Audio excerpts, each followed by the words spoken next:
Hello बच्चों। स्वागत है आपका आज की इस खास और विस्तृत चर्चा में। हमारा आज का जो मिशन है वो एकदम साफ है।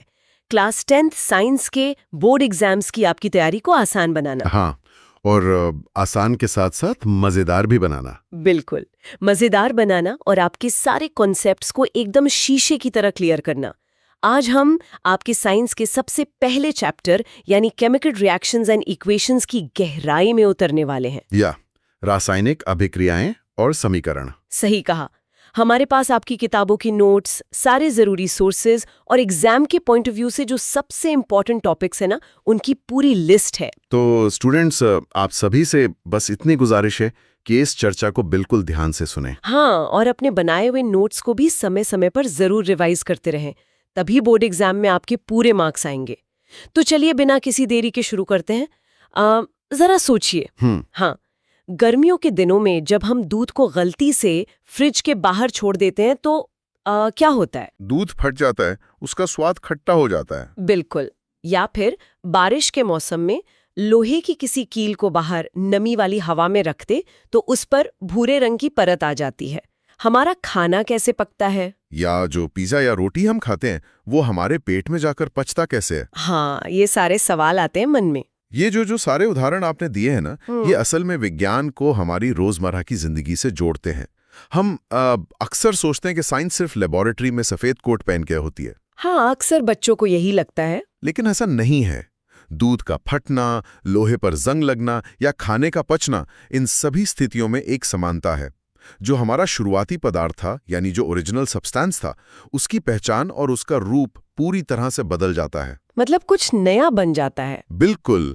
जब भी किसी पदार्थ में इस तरह का स्थायी बदलाव आता है, तो विज्ञान की भाषा में हम कहते हैं कि वहां एक केमिकल रिएक्शन यानी रासायनिक अभिक्रिया हुई है। अच्छा, तो मतलब हमारे आसपास हर पल कोई ना कोई रासायनिक हलचल चली रही है। बिल्कुल चल रही है। लेकिन एक सवाल जो बच्चों के मन में भी आता होगा वो ये कि हमें कैसे पता चलेगा कि कोई केमिकल रिएक्शन सच में हुई है। मान लीजिए मैं कोई एक्सपेरिमेंट कर रही हूँ, तो मैं क्या देखकर कहूंगी कि हाँ, यहाँ रिएक्शन हो गई है? इसके लिए क्योंकि हमारे सोर्सेज में इसके लिए 4 बहुत ही साफ निशानियां बताई गई हैं। पहली निशानी है स्टेट यानी अवस्था में बदलाव। जैसे कोई चीज सॉलिड से लिक्विड या गैस बन जाए। बिल्कुल। और दूसरी निशानी है कलर यानी रंग में बदलाव। तीसरी निशानी है किसी तरह की गैस का बाहर निकलना और चौथी है टेम्परेचर या तापमान में बदलाव। तो मतलब अगर इन चारों में से कुछ भी हो रहा है, हाँ, तो आप पूरे विश्वास के साथ कह सकते हैं कि वहां एक केमिकल रिएक्शन हुई है। इसको थोड़ा और अच्छे से समझने के लिए हमारे नोट्स में एक बहुत ही शानदार एक्सपेरिमेंट दिया गया है, मैग्नीशियम रिबन का जलना। मैंने पढ़ा है कि ये बोर्ड एग्जाम्स के लिए बहुत जरूरी टॉपिक है। हाँ, ये बहुत बार पूछा जाता है एग्जाम्स में। तो जब हम इस रिबन को जलाते हैं तो असल में वहाँ क्या हो रहा होता है? देखो, मैग्नीशियम रिबन का जलना अवस्था और रंग में बदलाव का एक बहुत ही बेहतरीन उदाहरण है। जब आप एक मैग्नीशियम रिबन को हवा में मौजूद ऑक्सीजन की उपस्थिति में जलाते हैं, तो वो लकड़ी या कागज की तरह साधारण आग के साथ नहीं जलता। कुछ अलग होता है क्या? हाँ, वो एक डैज़लिंग व्हाइट फ्लेम यानी बहुत ही तेज और चमकदार सफेद आग के साथ जलता है। ये चमक इतनी तेज होती है कि जैसे कोई वेल्डिंग की स्पार्क हो। अरे बाप रे! और जब वो पूरी तरह जल जाता है, तो वो रिबन गायब हो जाता है और उसकी जगह एक सफेद रंग का पाउडर बचता है। हाँ। उस सफेद पाउडर को हम मैग्नीशियम ऑक्साइड कहते हैं। और यहाँ पर सोर्सेज में एक बहुत ही मजेदार लेकिन बहुत जरूरी सुरक्षा की चेतावनी यानी सेफ्टी वार्निंग भी दी गई है। बच्चों, अगर आप स्कूल की लैब में ये एक्सपेरिमेंट कर रहे हैं तो इस डैज़लिंग व्हाइट फ्लेम को अपनी आंखों से जितना हो सके दूर रखना चाहिए। बिल्कुल, वरना आंखों के आगे कुछ देर के लिए तारे नाचने लगेंगे। हाँ, तो यहाँ हमने अवस्था में बदलाव देखा, सॉलिड रिबन एक पाउडर बन गया। लेकिन तापमान में बदलाव और गैस निकलने वाली बात का भी कोई अच्छा उदाहरण है क्या? हाँ, एक बहुत ही क्लासिक एक्सपेरिमेंट है जिसका अक्सर एग्जाम्स में जिक्र होता है। अगर आप एक कांच के फ्लास्क में दानेदार जिंक लें, जिंक ग्रैन्यूल्स। हाँ, जिंक ग्रैन्यूल्स, और उसमें थोड़ा सा सल्फ्यूरिक एसिड डाल दें, तो आप देखेंगे कि जिंक के दानों के आसपास तुरंत ही बुलबुले उठने लगते हैं।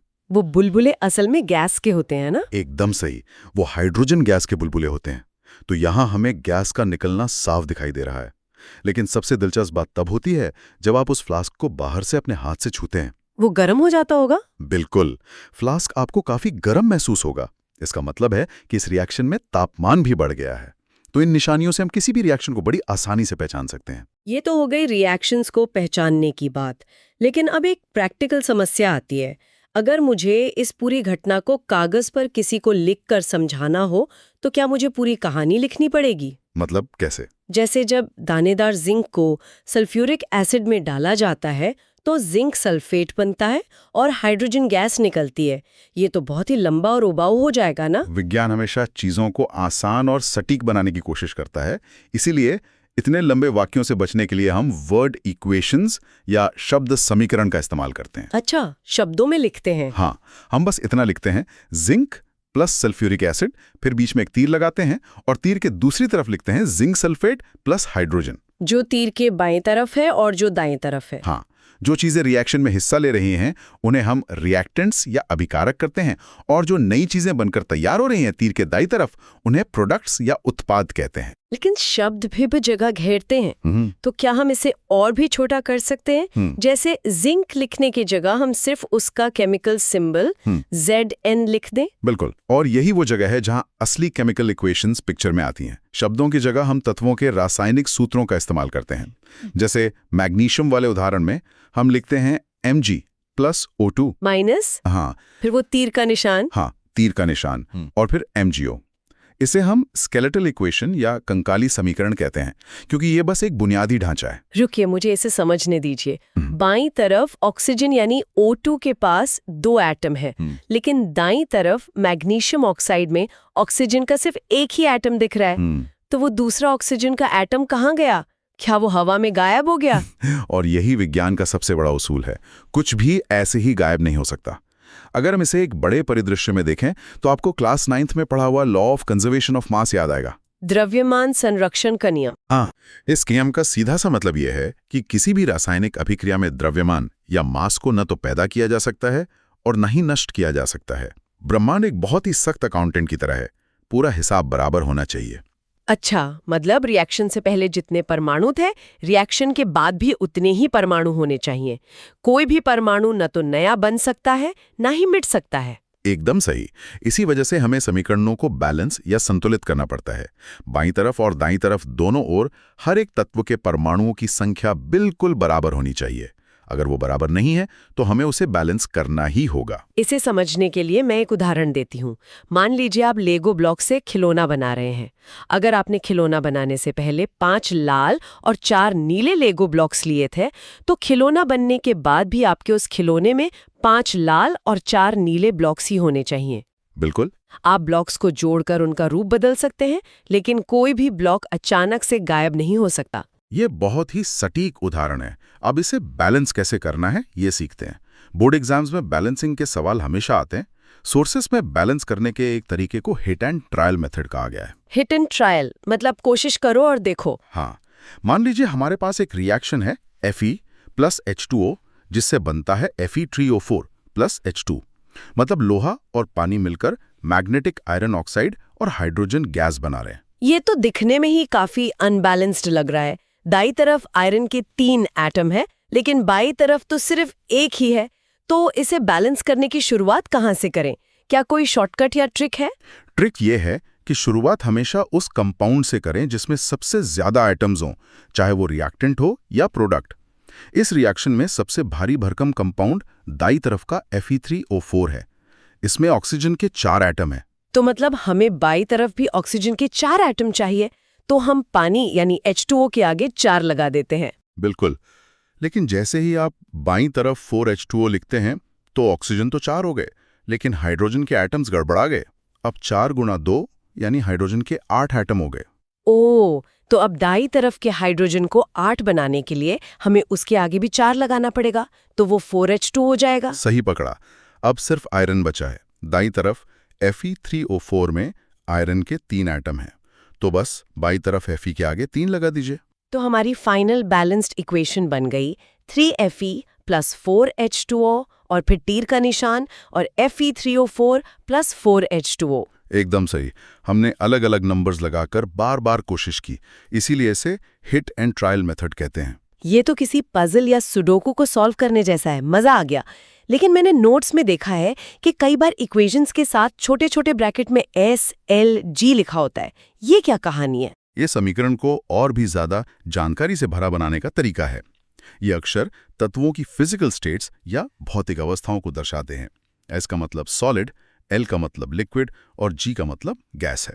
लेकिन इन सब के अलावा एक नया शब्द है जो सोर्सेज में बार बार आया है और अक्सर बच्चों को कंफ्यूज करता है, एक्वस, जिसे शॉर्ट में AQ लिखते हैं।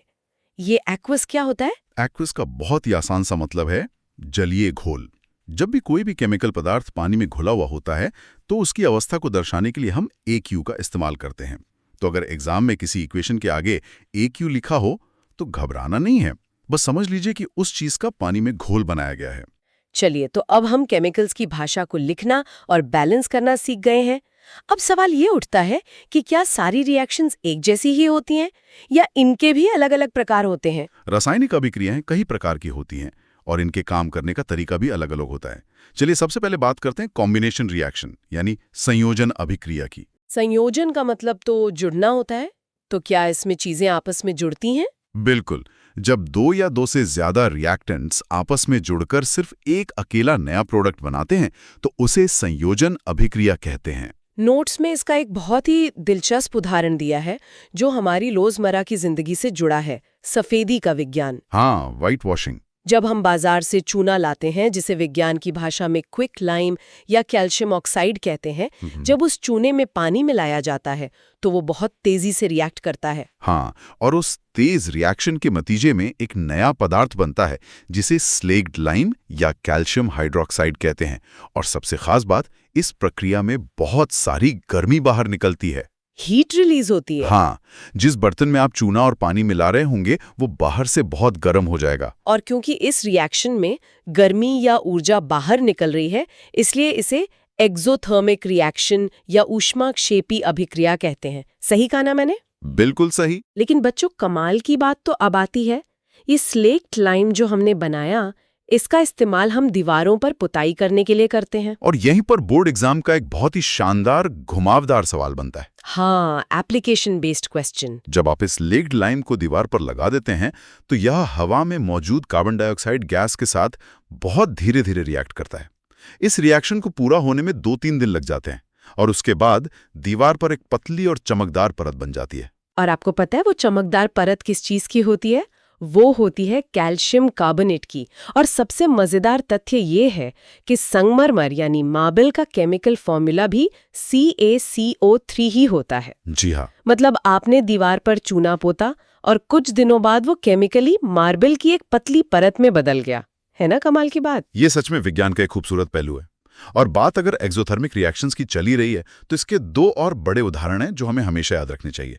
पहला है हमारा सांस लेना यानी रेस्पिरेशन। 1 मिनट, सांस लेना एक केमिकल रिएक्शन है और उसमें गर्मी निकलती है, वो कैसे?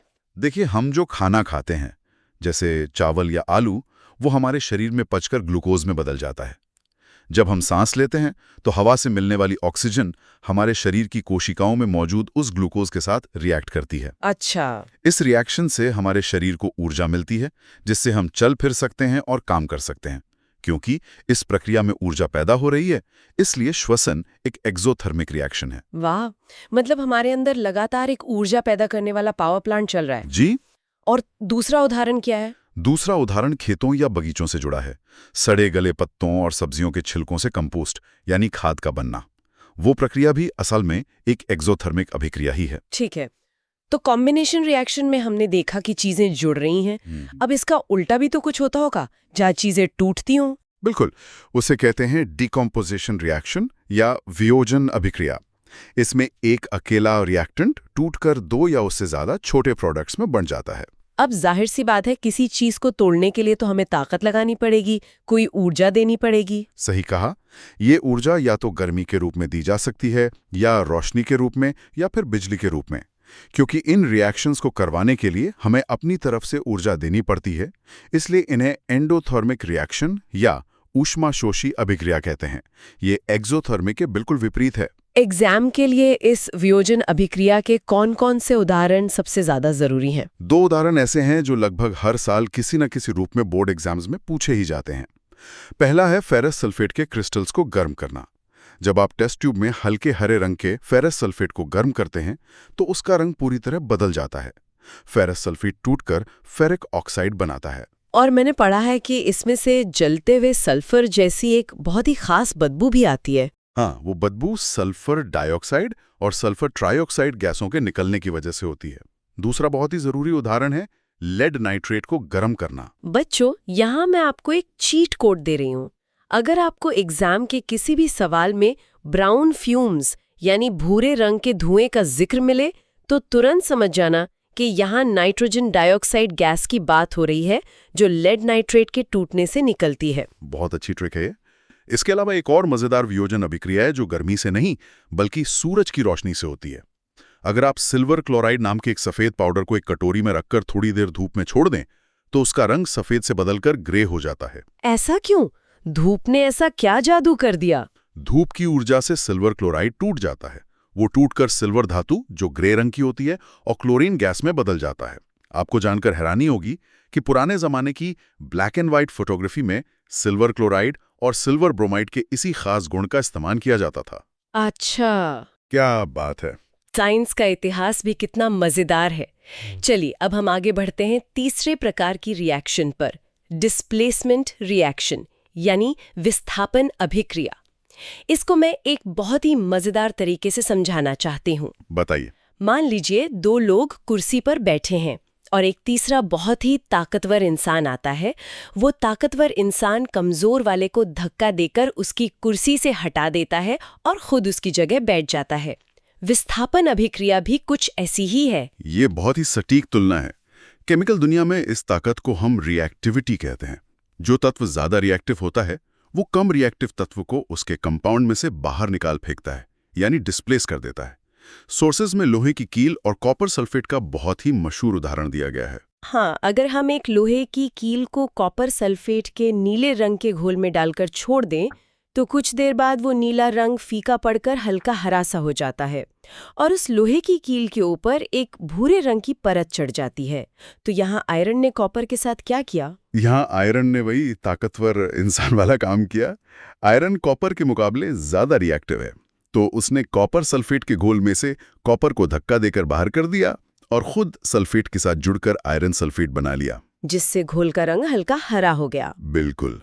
और जो कॉपर बेचारा बाहर निकाला गया वही उस लोहे की कील पर भूरी परत के रूप में चिपक गया। एकदम साफ। अब अगर ऐसा हो कि दोनों तरफ से विस्थापन हो रहा हो तो उसे क्या कहेंगे?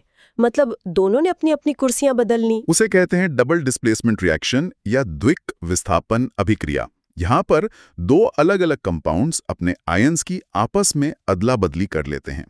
इसका एक क्लासिक उदाहरण है जब हम सोडियम सल्फेट और बेरियम क्लोराइड के घोल को एक साथ मिलाते हैं। जैसे ही ये दोनों पानी जैसे दिखने वाले घोल मिलते हैं तुरंत ही एक सफेद रंग का ठोस पदार्थ बनता है जो पानी में बिल्कुल नहीं घुलता।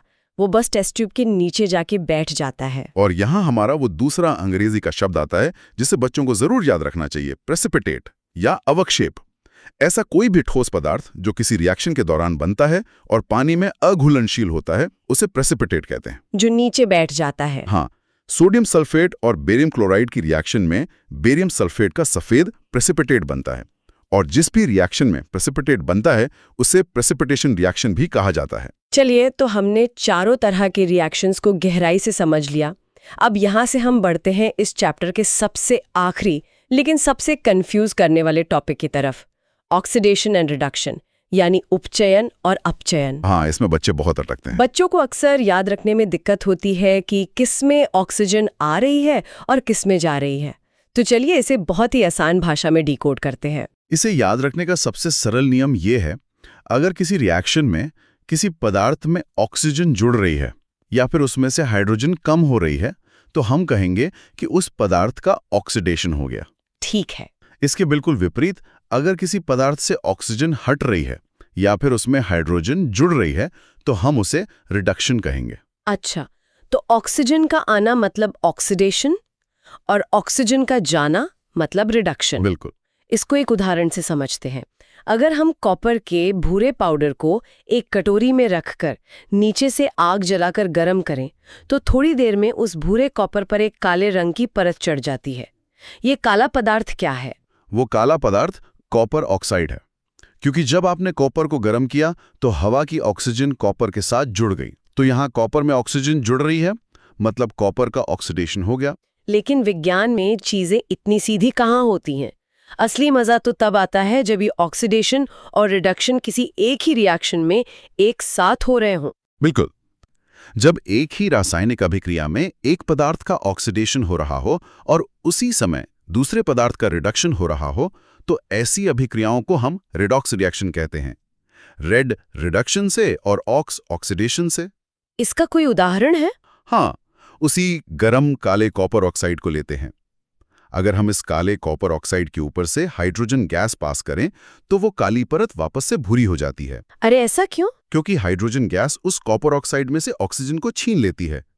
तो कॉपर ऑक्साइड में से ऑक्सीजन हट गई और वो वापस सिर्फ कॉपर बन गया।